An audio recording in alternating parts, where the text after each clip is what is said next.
I found my girlfriend's texts to her ex. I'm just waiting for his inheritance, then I'm yours. I said nothing. I faked a bankruptcy notice and left it on my desk. She left me the next day. Her panicked calls started the moment I posted my new house on Instagram. I, 34 male, always thought the moment of discovery would be loud. A scream, a shattered plate, a slammed door. Instead, it was silent.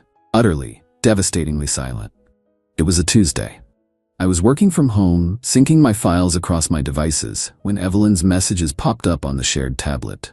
She never bothered to log out. She was messaging Brian, her ex, the one she swore was a toxic chapter she'd slam shut.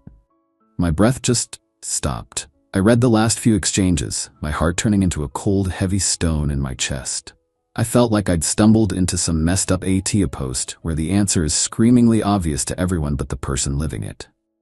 Brian, he's still talking about that inheritance all the time. He wants to buy a house, us, a future. It's nauseating. Don't lose your nerve, babe. I can't wait much longer. I won't. I'm just waiting for his inheritance, then I'm yours. Promise. I closed the tablet. The air in our apartment, the one I paid for, suddenly felt thin and foreign. I looked around at the life I thought we were building. The framed photos of us smiling on vacation, the stupid, expensive coffee machine she had to have. It was all a set, a stage for her performance. The anger I expected didn't come. What came was a chilling, absolute clarity. I wasn't dealing with a partner having doubts. I was dealing with a strategist, a predator. Hysteria felt like a waste of energy. She had a plan, so I needed one too. For the next 3 days, I was the perfect boyfriend. I made her dinner. I asked about her day. All the while I was observing. The way her eyes would glaze over when I talked about the future. The quick, hidden smile on her face when she'd get a text. She was an actress, and I was suddenly watching the behind-the-scenes footage. The betrayal was so profound, it was almost fascinating. The inheritance was real. My grandmother had passed away 6 months prior, leaving me a sum that wasn't Bill Gates rich, but it was certainly life-changing. Enough to finally get out of the renting cycle and buy a small house. I'd been so excited to tell Evelyn, to share this foundation with her. She'd clapped her hands together, her eyes wide with what I had mistaken for joy. It was just avarice. My plan was simple, deceptively so. On Friday morning, I found a boilerplate bankruptcy notice online. It looked official enough. I spent 20 minutes with a fine point pen, filling in my name, forging a case number, adding the letterhead of a fictitious law firm. I left it on my desk, partially tucked under a stack of mail, but visible enough for anyone snooping. That evening, I went for a long run. I needed the world to be just my feet on the pavement and the air in my lungs. When I returned, the apartment was still. Too still. She was gone. She was gone. On the kitchen counter where we used to leave each other notes was a single folded piece of paper. I'm so sorry. I just can't do this anymore. The financial instability is too much pressure for me. I need to be on my own and figure things out. I wish you the best. The speed of it was the only thing that truly wounded me. No fight, no discussion. Just a clean, tactical exit now that the asset, me, was supposedly worthless.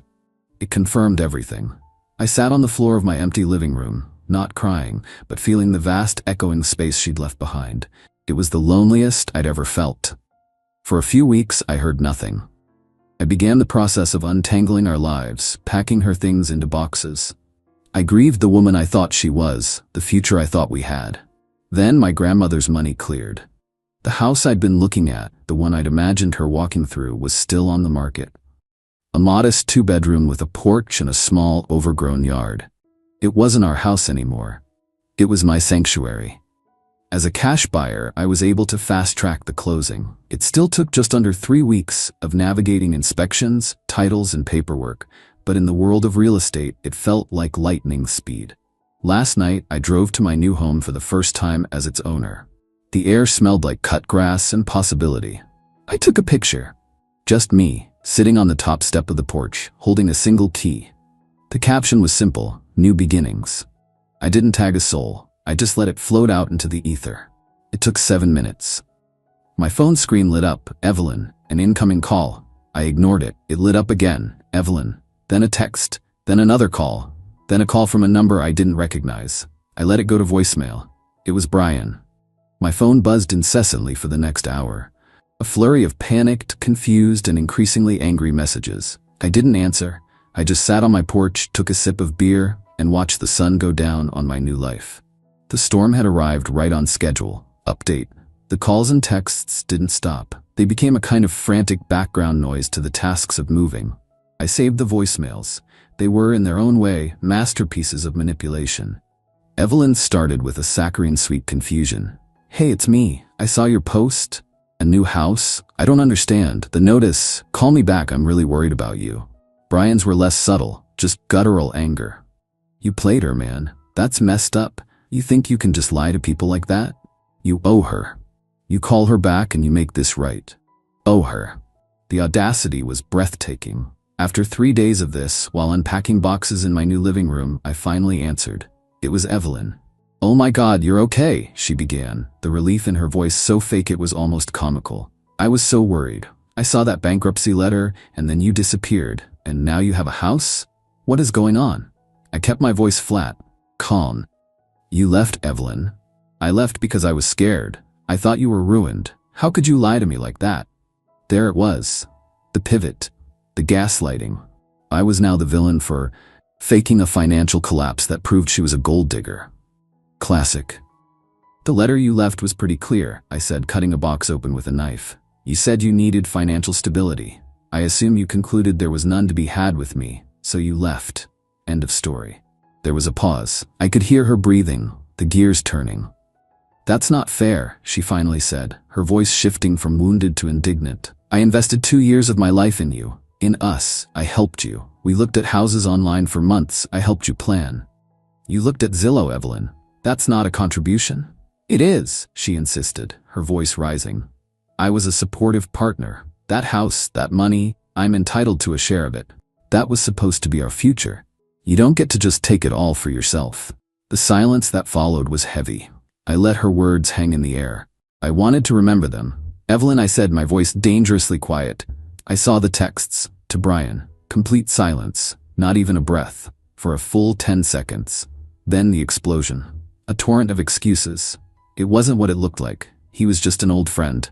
I was being insecure and pushing her away. She was just confused. She was keeping her options open because I was being distant. "You were waiting for my inheritance," I stated.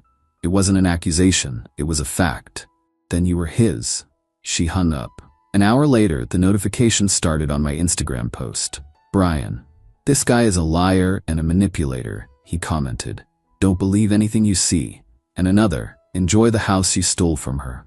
My friends started texting me, confused. "Is everything okay?" I didn't reply to them yet. I just deleted Brian's comments and blocked him. Then came the text from Evelyn, the escalation I was waiting for. "Tabat," I almost laughed when I read it. "I'm talking to a lawyer. I'm going to sue you for my share and for the emotional distress you caused me by lying. You'll be hearing from my attorney." I read the text, and for the first time, a real smile touched my lips. It was perfect. She was so blinded by her own greed she couldn't see the hole she was digging. I spent the rest of the evening setting up my new Wi-Fi and methodically removing her from every account we shared. Netflix, Spotify Premium, Amazon. A digital exorcism. Each click of the mouse felt like a small, satisfying victory. The last thing I did before bed was call my old landlord about the apartment. I needed to get my security deposit back. All $2,850 of it. Update: the official-looking envelope arrived in my new mailbox. She'd actually done it.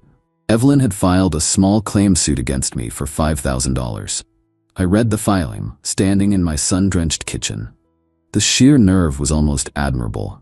The claim listed compensation for services rendered in financial and future planning, and emotional damages resulting from deceptive and manipulative practices.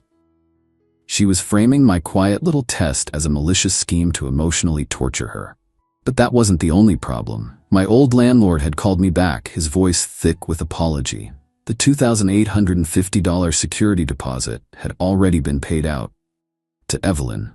Since her name was still on the lease when it ended, she'd gone to the management office the day after I moved out, claimed I'd agreed to let her handle it, and signed the paperwork.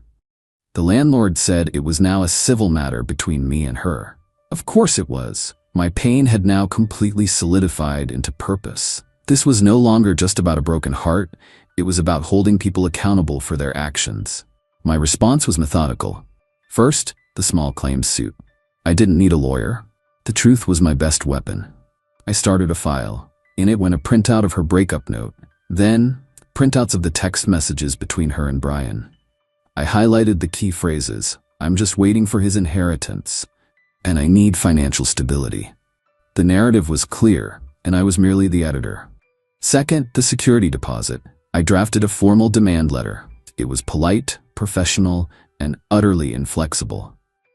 It cited the exact clause in our lease about the return of deposits and stated that she had 14 days to return the full $2,850 to me via certified check before I would file a separate small claims action against her for theft. I sent it via certified mail and emailed her a copy for good measure. The real confrontation came out of nowhere. I was leaving my office building downtown when I heard my name being shouted. It was Brian, jogging towards me across the plaza, his face a mask of self-righteous fury. "We need to talk," he said, getting right in my personal space. He was bigger than me, an intentional act of intimidation. "We have nothing to talk about," I said, not backing down. "You're gonna make this right with Evelyn. You humiliated her. You're a psycho. You know that? Playing games like that." "The only game," I said calmly, "was the one she was playing with me, for money." He scoffed. "She invested years in you. You owe her something." "The only thing anyone owes," I said, looking him dead in the eye, "is my $2,850 security deposit, the one my ex-SO took." A smirk played on his lips. He leaned in, his voice low and mocking. "She said you told her she could have it for her troubles. Who do you think a landlord is going to believe?" His response told me everything. He wasn't just aware of it, he was proud of it. They had coordinated their story. "Thanks, Brian," I said, a genuine note of gratitude in my voice. "That's a very interesting perspective." I turned and walked away, leaving him standing there, confused by my lack of rage.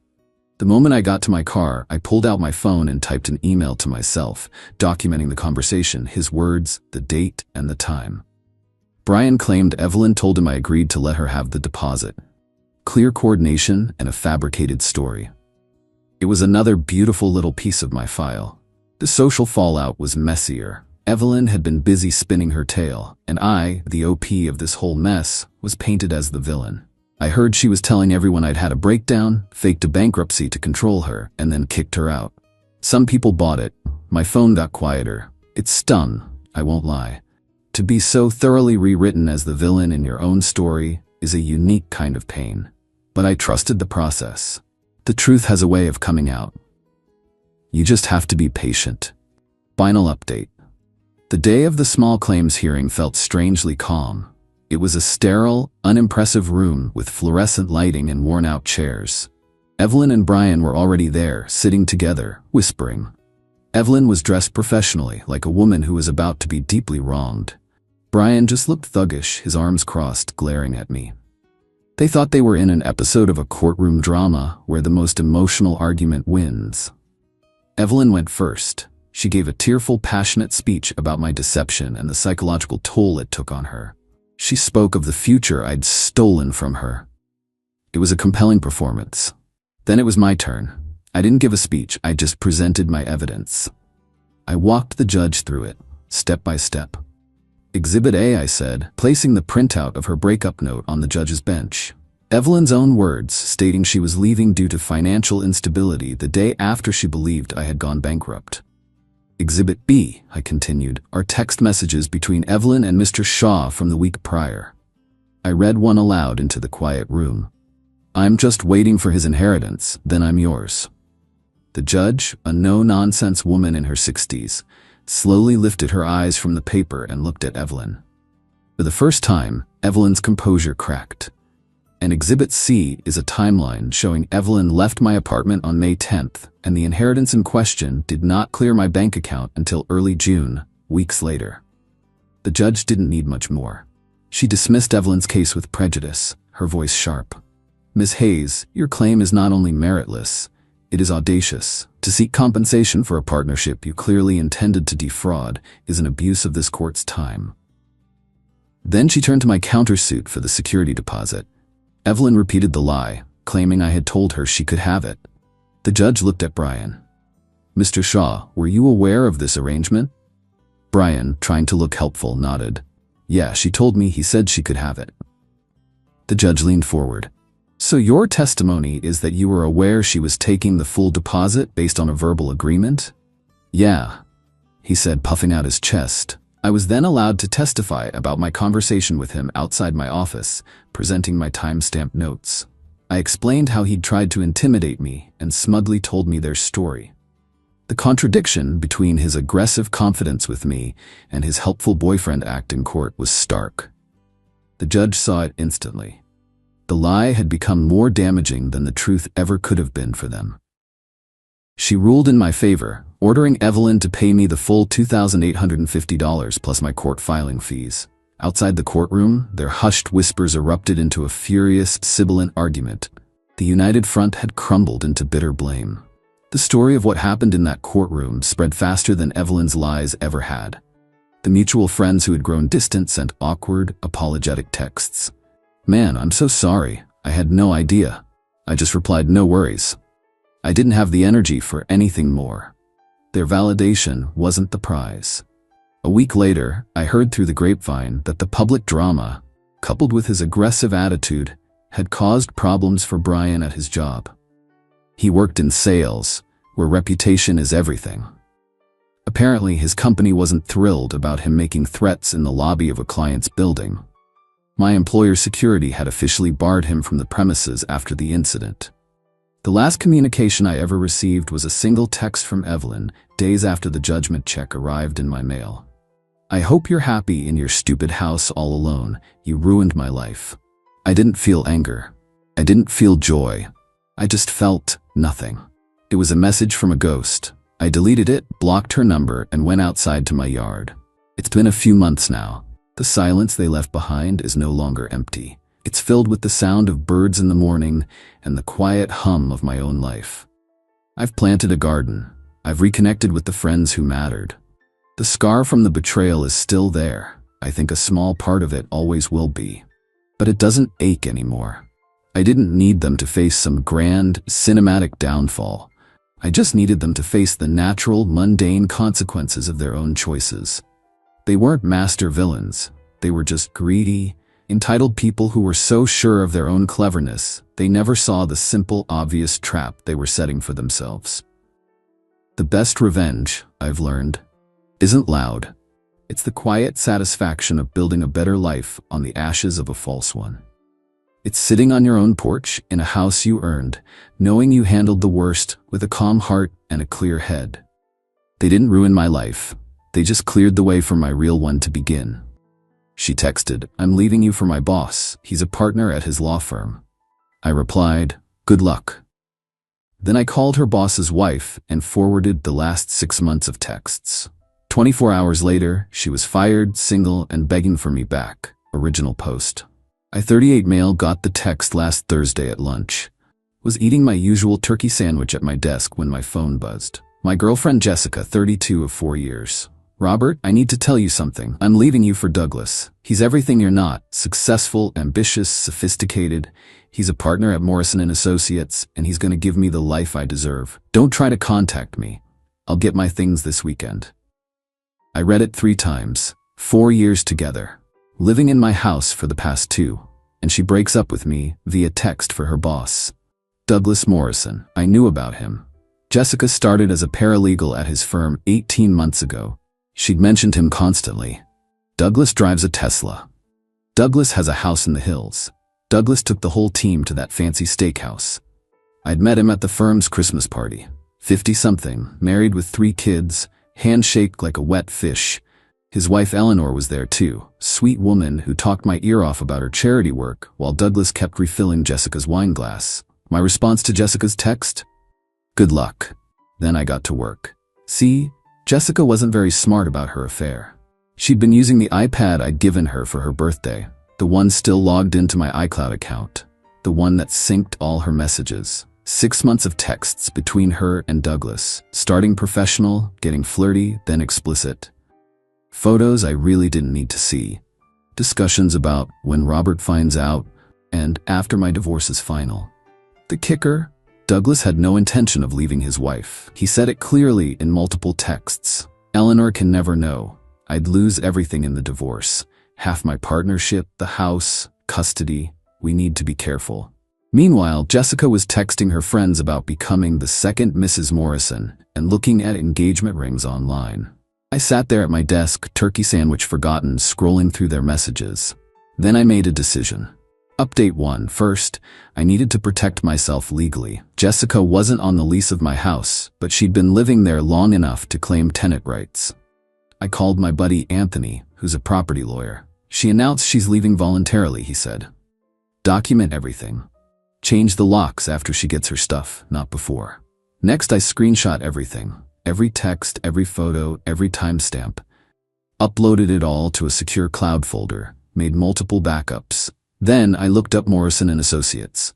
Found their company directory. There was Eleanor Morrison listed as Director of Community Outreach. They really were a power couple at that firm. I also found their social media.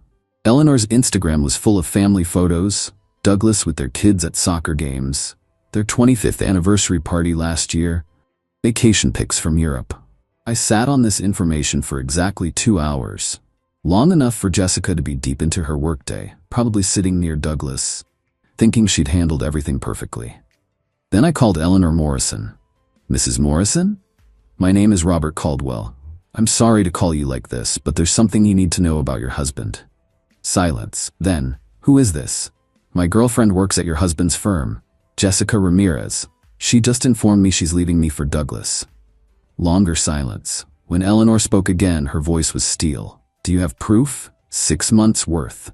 Send it to me. I forwarded everything to the email she provided. 20 minutes later, my phone rang. Mr. Caldwell, this is Eleanor Morrison. I've reviewed what you sent. Would you mind if I asked you a few questions? We talked for an hour. She was calm, collected, asking for specific dates and details. At the end, she said, "Thank you for bringing this to my attention. Can I ask what your plans are regarding Jessica?" She said she's getting her things this weekend. After that, she's not my problem. I see. Mr. Caldwell, I'm going to handle this my way. I'd appreciate if you didn't warn either of them. Wasn't planning to. Update 2. Friday morning came. I went to work like normal. Around 10 a.m., I got a text from Jessica. Why aren't you fighting for me? For us? I didn't respond. 11 a.m. You're seriously just gonna let me go? After 4 years? Still nothing from me. Noon. Douglas is taking me to lunch at Chez Laurent. The place you said was too expensive for my birthday. That one almost got me. Almost. But I remembered the texts I'd read. The ones where she called me boring and going nowhere in life and just a placeholder until something better came along. Then at 2 p.m., everything exploded. Jessica called me 17 times in 5 minutes. I didn't answer. The texts started flooding in. What did you do? Robert, answer your phone. This is your fault. How could you? Douglas got served with divorce papers. At the office, in front of everyone. I learned the full story later from a mutual acquaintance who worked at the firm.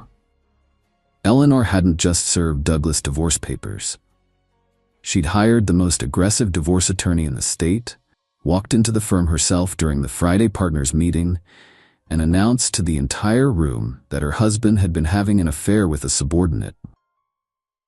She also informed them she'd be pursuing a sexual harassment claim against the firm for allowing a partner to engage in a relationship with a direct report, creating a hostile work environment. She had emails Douglas sent from his work account, texts during business hours, proof they'd used the company credit card for their hotel rooms. The senior partners went into immediate damage control mode.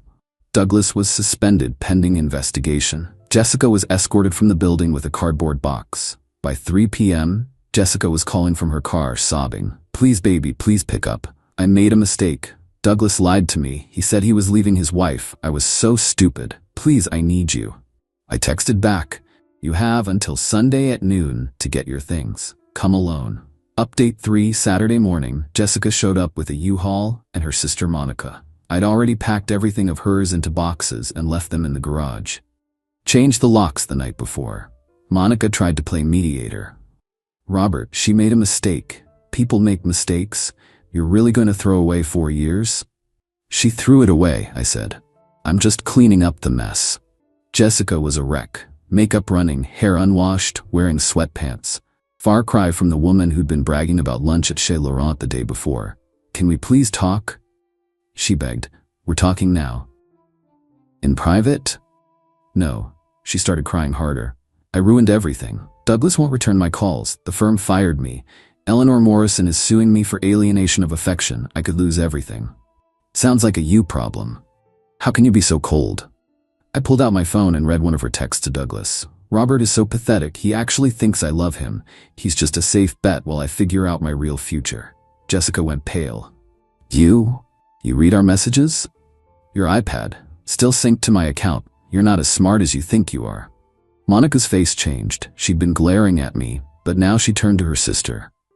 Is that true? You said that about him? Jessica didn't answer. They loaded the boxes in silence. As they were leaving, Jessica turned back one more time. I loved you, she said. No, I replied. You loved what I provided. Stable home, paid utilities, someone to split dinner bills with, while you waited for a bigger fish. Turns out your big fish was already caught. Update 4. The next few days were illuminating. The story spread through Jessica's social circle like wildfire. Her friends started reaching out to me, some to express sympathy, others fishing for gossip. Her best friend Valerie was the most interesting. I tried to warn her. Douglas Morrison has done this before. Everyone at the firm knows. He picks a new paralegal every few years. Eleanor usually pays them off to go away quietly. Not this time, I said. No, not this time. Eleanor's finally had enough. She's taking him for everything. Meanwhile, Jessica's attempts to rewrite history began. According to her new narrative, spread via social media and anyone who'd listen, I was controlling and abusive. Douglas had taken advantage of her vulnerability. She was the victim in all this. Problem was, I had receipts. When her cousin posted on Facebook about what a monster I was for abandoning Jessica in her time of need, I simply posted 3 screenshots. 1.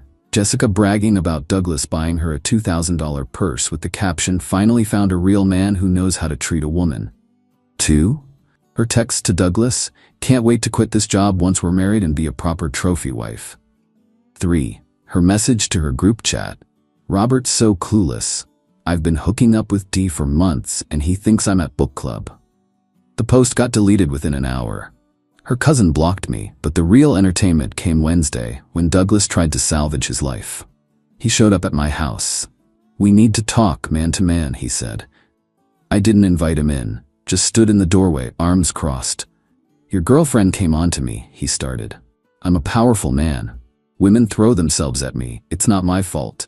The texts say differently. She's lying. She doctored those messages. The ones from your verified work email? The ones with metadata proving they're real? Those messages? His face went red. "What do you want? Money? Is that it?" "I want nothing from you. Your wife, however, wants half of everything you own. Good luck with that. You destroyed my life." "No, Douglas. You destroyed your life. I just made sure everyone knew about it." He tried to take a swing at me. Missed completely. I didn't hit back, just stepped inside and closed the door. He stood on my porch screaming threats until my neighbor called the cops. Adding assault charges to his divorce proceedings probably wasn't his smartest move. Update 5. 2 weeks have passed since D-Day, Divorce Day, as Eleanor Morrison apparently calls it. The fallout has been spectacular. Douglas Morrison is finished, not just at his firm, everywhere. Eleanor didn't just divorce him, she systematically destroyed his reputation. Turns out when you're married to someone for 25 years, you know where all the bodies are buried. She revealed 3 previous affairs with subordinates that were covered up, misuse of client funds for personal expenses, tax evasion using offshore accounts. The state bar is investigating. The IRS is auditing. 3 former paralegals have come forward with harassment claims. Morrison and Associates quietly removed his name from the letterhead. Jessica, meanwhile, is spiraling. She can't get hired anywhere in the legal field. Eleanor Morrison might not have political power, but she has social power. One phone call to the right person, and Jessica's resume goes straight to the trash. She moved back in with her parents. Tried to start an OnlyFans, I'm not kidding. Posted a GoFundMe claiming she was a victim of workplace abuse and manipulation. It raised $47 from her mom. Last week, she sent me a letter, an actual handwritten letter. 8 pages of rambling about how sorry she was, how Douglas manipulated her, how she always loved me, how we could start over. I sent it back with a note. Return to sender. No such person at this address. Her sister Monica reached out yesterday. Not to advocate for Jessica, but to apologize. I didn't know the whole story, she said. Jessica's been lying to everyone, including our family. She told us you were emotionally abusive, that you neglected her, that Douglas rescued her from a bad situation. And now we know the truth. Mom found her diary. She'd been planning this for over a year. She thought Douglas would marry her and she'd be set for life. She even researched what she could get in a divorce from him after a few years. Karma's funny like that. Robert, I'm sorry for taking her side. You deserved better. Yeah, I did. Final update. It's been 2 months now. Life has settled into a new normal. I'm doing okay. Not great, not terrible, just okay. 4 years is a long time to spend with someone, even someone who turned out to be using you. There's grief there, not for who Jessica turned out to be, but for who I thought she was. Started therapy. My therapist says I have trust issues now. No kidding. When someone you shared a bed with for years calls you pathetic in texts to their affair partner, it leaves a mark, but there have been positives too. My house feels like mine again. Repainted the bedroom, got rid of the furniture she picked out, joined a woodworking class, something I'd wanted to do for years, but Jessica always said was a waste of time for blue-collar wannabes. Eleanor Morrison and I have become unlikely friends. We get coffee once a month. Not romantic, just 2 people bonding over being betrayed by the same pair of narcissists. She's thriving, by the way. Got the house, most of the assets, and full custody. Started her own law firm focusing on women's divorce cases. She sent Jessica a thank you card for inspiring her new career path. Savage. Douglas is living in a studio apartment, working as a document reviewer for $25 an hour. His Tesla got repossessed. His kids won't talk to him. Last I heard, he was dating a 22-year-old bartender who thinks he's still rich. Jessica has tried everything to contact me. New phone numbers, fake social media accounts, showing up at my work. Security escorted her out, even sending her mom to plead her case. Mrs. Ramirez stood on my porch crying about how her daughter just got confused and deserves a second chance. She had a second chance, I told her. Every day for 4 years was a chance to be honest. She chose differently. The last direct contact from Jessica was 2 weeks ago. She somehow got my new email and sent a photo of us from 3 years ago at the beach. We looked happy. Under it, she wrote, "This was real. I know I ruined it, but this was real." Maybe it was real for me. But reading those texts, seeing how she talked about me when she thought I'd never know, that was real too. That was who she really was when the mask came off. I didn't reply to the email.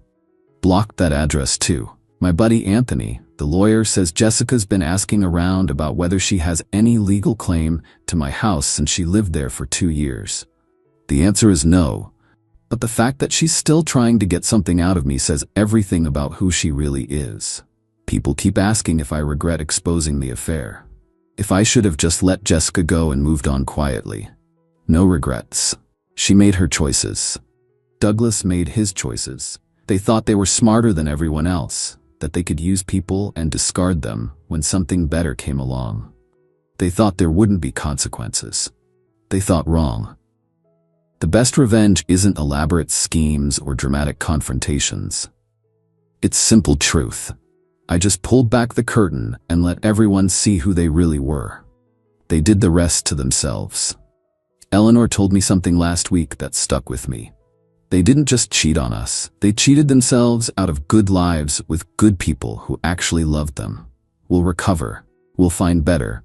They'll spend the rest of their lives knowing they had something real and threw it away for an illusion. She's right. I'm not dating yet. Not ready. But I'm working on myself. Figuring out why I ignored the red flags for so long. Why I settled for someone who saw me as a safe bet instead of a partner. Next time, if there is a next time, I'll know better. I'll value myself enough to demand someone who values me too. For now, I'm focusing on work, my woodworking projects, and rebuilding my sense of self. It's slow progress, but it's progress. Jessica's still out there somewhere, probably looking for her next meal ticket. Douglas is probably spinning tales to his bartender girlfriend about how his ex-wife took everything in the divorce. They're both stuck in their patterns, unable to see that they are the architects of their own misery. Me, I'm free. Broken, bruised, but free. And that's enough for now. To anyone reading this who's been betrayed, it gets better. Slowly, painfully, but it gets better. The truth might hurt, but it also sets you free. Don't be afraid to use it. And always, always, check who's logged into your iPad. She texted, "You're not my type anymore. I've evolved beyond you." I wrote, "Congratulations."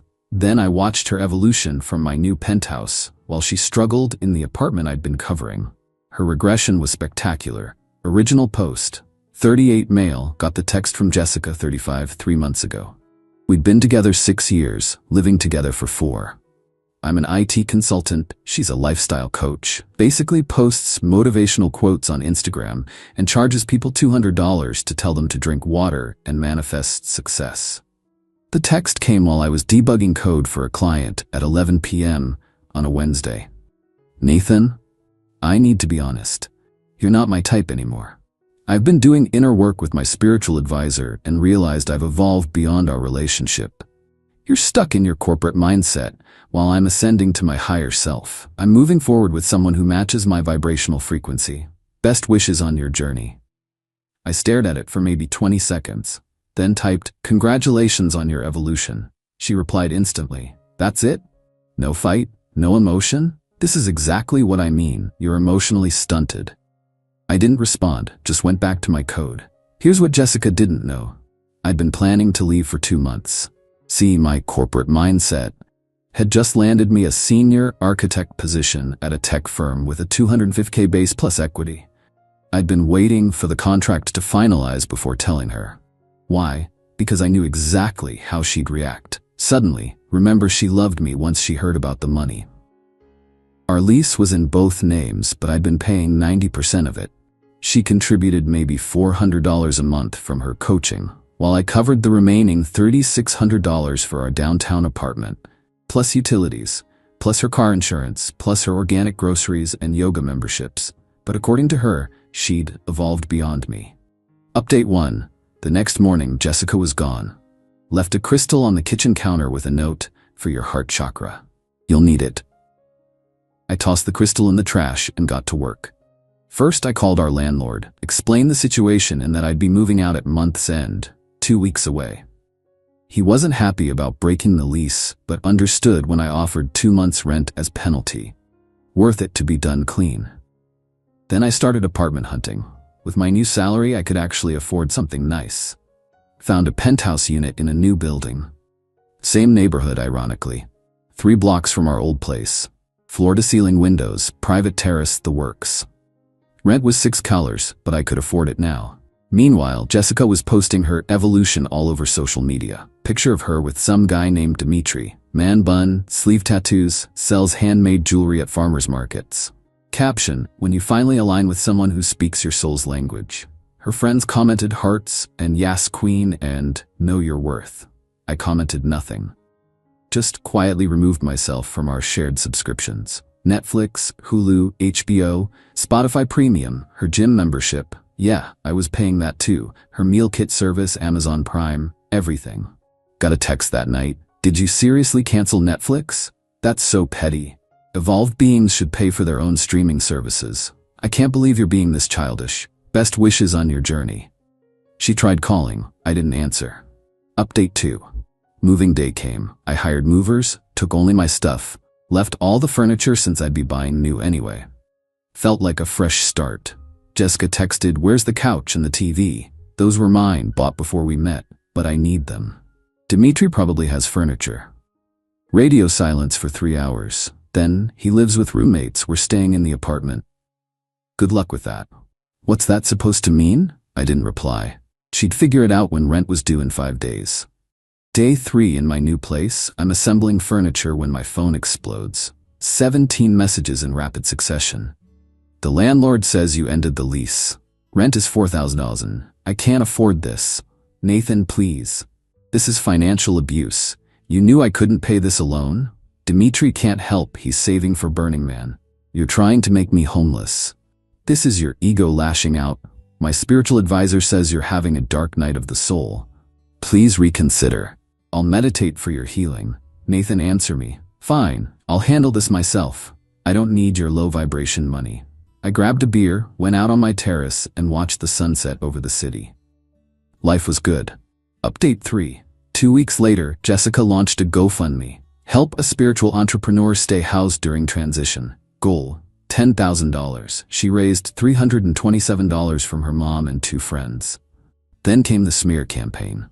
Posted this long thing about how I was a narcissist who couldn't handle her growth and weaponized financial dependency and probably never really loved her, just wanted to control her.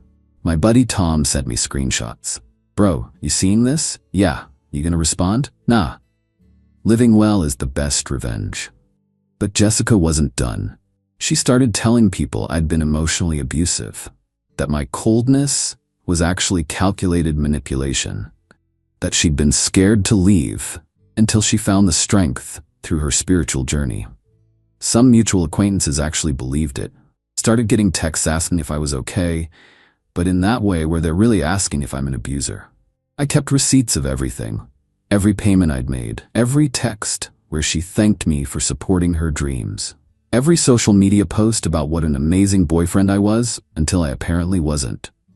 Then Dimitri DM'd me. This absolute walnut actually tried to lecture me. Hey man, what you're doing to Jess isn't cool. Real men support women's growth, not punish them for evolving. You should continue helping her financially until she's stable. It's the conscious thing to do. I screenshot that and sent it to Tom. We laughed for 20 minutes. The jewelry guy wants you to pay his girlfriend's rent. Incredible. Update 4. Month 2. Jessica had to move out of the apartment. Couldn't make rent, couldn't find a cheaper place fast enough with her credit score, which I now realized was trash. She'd mentioned it once, but I never connected the dots. She moved in with her friend Bailey temporarily. Bailey lasted exactly 1 week before kicking her out because Jessica expected her to cook all her special dietary meals and complained about Bailey's toxic energy when asked to contribute. Next up, Dimitri's place with the 3 roommates. That lasted 4 days. Turns out his roommates weren't cool with a non-paying guest who took 2-hour showers and lectured them about their auras. During this time, she kept posting about her minimalism journey and how the universe provides when you trust, and material possessions are just attachments. Meanwhile, I was thriving. New job was incredible. Just got assigned to lead a project that would set me up for partner track. Bought some nice furniture, started dating casually, joined a climbing gym. Tom and his wife invited me over for dinner. Mentioned they'd run into Jessica at a coffee shop. How'd she look? Rough, honestly. She was trying to sell her coaching services to strangers at nearby tables. Dimitri? Nowhere to be seen. Checked Instagram that night. She deleted all the pics with him. Posted some quote about learning to love yourself before loving another. Update 5. 3 months in. Got an email from Jessica. Not a text, a formal email. Nathan, I'm reaching out with humility and evolved consciousness. I realize now that my journey needed to include lessons about material sustainability. I was hasty in ending our relationship and see now that we could have grown together. I'm currently facing some challenges with housing and would appreciate if we could discuss a temporary arrangement. Perhaps I could stay in your new place. I heard it's very nice. Until I get back on my feet. I promise to contribute spiritually and emotionally to the space. I've grown so much these past months and think you'd be impressed by my evolution. With love and light, Jessica. I forwarded it to Tom with lol. Then replied, Jessica, congratulations on your continued evolution. Unfortunately, my space is aligned with different vibrational frequencies. Best wishes on your journey. Nathan, she replied immediately, you're seriously going to leave me homeless? After 6 years? You evolved beyond me, remember? I'm just respecting your growth. This isn't funny, I'm staying at a shelter. That hit different. I'm not heartless. But then she added, my spiritual advisor says this is karma for your refusal to evolve. You'll suffer for this. Never mind. The shelter probably kicked her out too. Update 6. Last week was the finale. Jessica's mom called me. Patricia had always been reasonable, so I answered. Nathan, honey, what happened? Jessica she's not doing well. She evolved beyond me, Patricia, her words. She's living in my basement. She won't look for a real job, says the universe will provide. She's 35 years old. I'm sorry you're dealing with that. Can you talk to her? Maybe take her back? She was stable with you. Patricia, she left me for someone with a higher vibrational frequency. I'm just respecting her choice. Long pause. She really screwed up, didn't she? Yeah. The boyfriend she left you for, Dimitri? He's been dating someone else for 2 months, posted all about it. Jessica found out through Facebook. That explained the deleted photos. Nathan, she says you're living in some fancy penthouse now? I got a promotion, the one I'd been working toward for 2 years. When? Right before she left me. Oh honey, she didn't know? Nope, she was too evolved to care about my corporate mindset. Patricia actually laughed. Well shit, yeah. Take care of yourself, Nathan. You were too good for her anyway. Thanks, Patricia. Yesterday, Jessica tried one more time. New text from a number I didn't recognize. Hi, Nathan. It's Jessica. I wanted you to know I'm starting therapy, real therapy, not just spiritual advisors. I realize I made a mistake. I was wrong about evolution, meaning leaving people behind. I miss us. I miss you. Could we maybe get coffee? I thought about it for maybe 30 seconds. The old me might have felt guilty, might have wanted to help. But you know what? I'd evolved too. Evolved beyond needing to save someone who threw me away the moment she thought she'd outgrown me. No thank you. I'm seeing someone. It was true. Met Amanda at the climbing gym.